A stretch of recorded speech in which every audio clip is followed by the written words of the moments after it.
dari Azhara Soraya Agustin.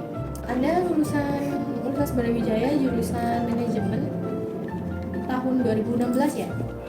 Betul, Bu.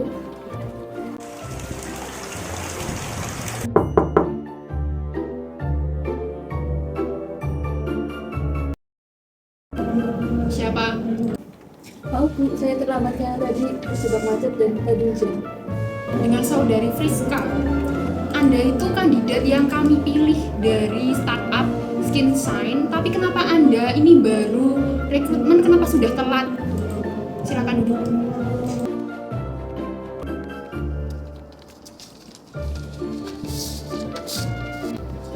Saudari Friska Rahma Fadila, lulusan Universitas Diponegoro tahun 2019 dan dari jurusan manajemen pemasaran, betul? Iya, betul Bu.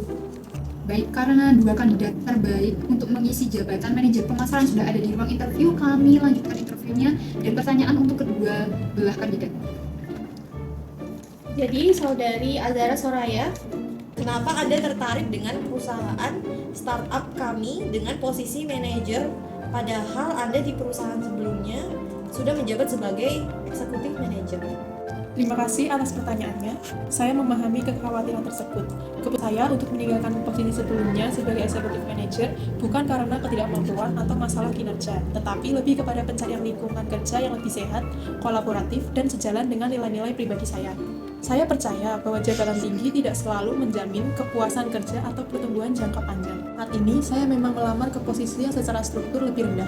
Namun, peran yang ditawarkan sangat menarik karena fokusnya pada penyelesaian konflik dan membangun kembali fondasi kerja tim yang sehat, sesuatu yang sangat saya minati dan kuasai berdasarkan pengalaman saya sebelumnya. Saya melihat ini bukan sebagai langkah mundur, tetapi sebagai langkah strategis untuk berkontribusi secara langsung dan nyata terhadap perbaikan organisasi, sekaligus memperkuat kembali fondasi profesional saya di tempat yang tepat. Baik, untuk saudari Friska Rahma Fadila, dari CV yang saya baca, Anda pernah menjabat sebagai divisi pemasaran di toko kosmetik Mutiara Jogja. Pertanyaan yang ingin saya ajukan, bagaimana solusi Anda apabila Anda mengisi jabatan sebagai manajer pemasaran di Skin Shine? Solusi Anda apabila Anda harus mengambil keputusan di bawah tekanan dan juga deadline yang menekan? Terima kasih atas pertanyaan yang telah Ibu berikan. Salah satu situasi paling menekan yang pernah saya alami terjadi saat saya menangani proyek besar dengan deadline yang sangat ketat. Sementara tim saya saat itu mengalami kekurangan SDM karena beberapa anggota cuti mendadak. Tekanan dari berbagai arah. Manajemen memiliki hasil, klien terus meminta pembaruan sementara saya harus memastikan tim tetap termotivasi. Dalam situasi itu, hal pertama yang saya lakukan adalah menenangkan diri dan mengatur ulang prioritas kerja. Saya bagi tugas secara lebih efisien, delegasikan dengan jelas dan menjaga komunikasi terbuka dengan semua pihak.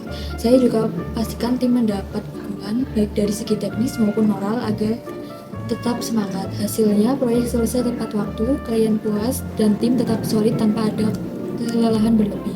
Saya belajar bahwa di bawah tekanan, kemampuan mengelola emosi dan menjaga komunikasi jadi kunci utama untuk tetap produktif dan solutif. Untuk kedua kandidat, Anda mengetahui lowongan ini dari mana? Kebetulan saya direkomendasikan oleh Pak Zain. Saya mengetahui lowongan pekerjaan ini dari website perusahaan ini dan kebetulan sesuai dengan passion saya. Cukupkan interview pada hari ini, saudari sekalian bisa meninggalkan ruangan ini.